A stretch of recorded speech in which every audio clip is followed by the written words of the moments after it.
Mike Schmidt says freelancing hitters on upswing. A new season is upon us, and for those who enjoy the inner game, there's a revolution going on. Serious fans are familiar with analytics, the use of statistical information to support baseball theory. No longer are scouts, eye tests and gut feelings the only way. From removing starters, to shifting infielders to trading players, analytics are used. Can you imagine the information available to the modern manager as he makes out his lineup? Gone are the days that 8 guys knew they were the regulars no matter who was pitching. If a player's record against a certain pitcher is not good, he doesn't play. Success rate of the sacrifice bunt, success rate of the stolen base, swinging in certain counts, everything is now swayed by statistical analysis. Imagine knowing the exact percentage of times a pitcher throws a certain pitch in a given count. It's available. Baseball, just like society, has entered the information age. Earl Weaver will be turning over in his grave as Alexa will soon be able to run a game. For hitters, exit velocity and launch angle and distance traveled are available on a screen in the batting cage.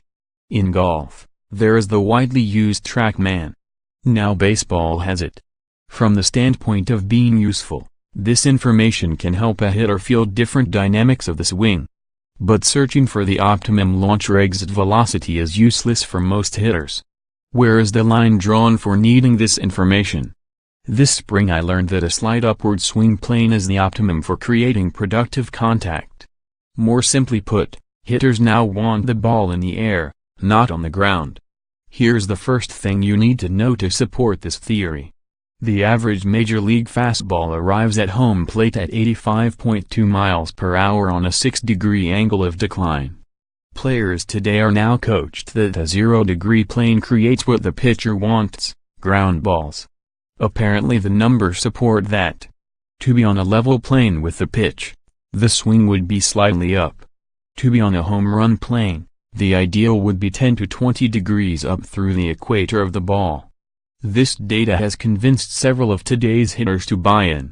Wouldn't this open your eyes to the possibility of trying an upward swing? Why not go over the top of the shift? It's easier.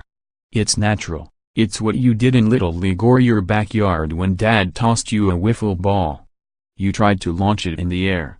You didn't have any responsibility like getting on base, advancing runners or protecting the plate. You had no accountability then. As a pro you do, albeit not enough. What percentage of balls in the air are safe hits versus balls on the ground? Remove line drives and compare ground balls to fly balls. What then? Add in off-speed pitches, the great equalizers.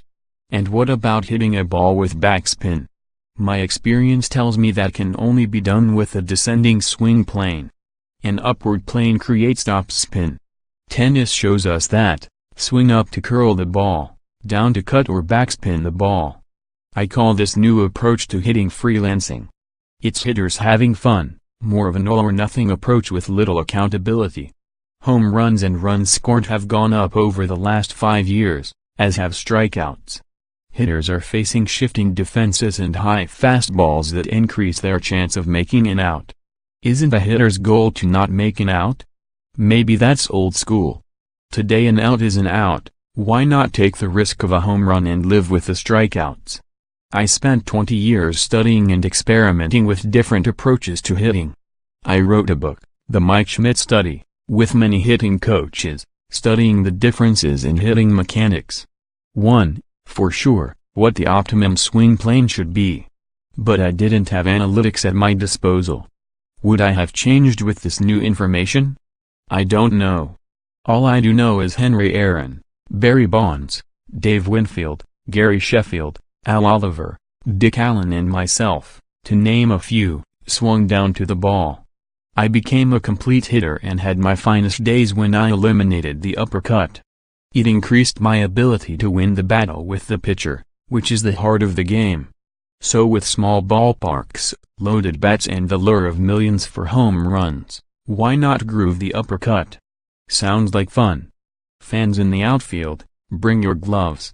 _Editor's note, Mike Schmidt hit 548 home runs and was a 3-time NL MVP with the Philadelphia Phillies.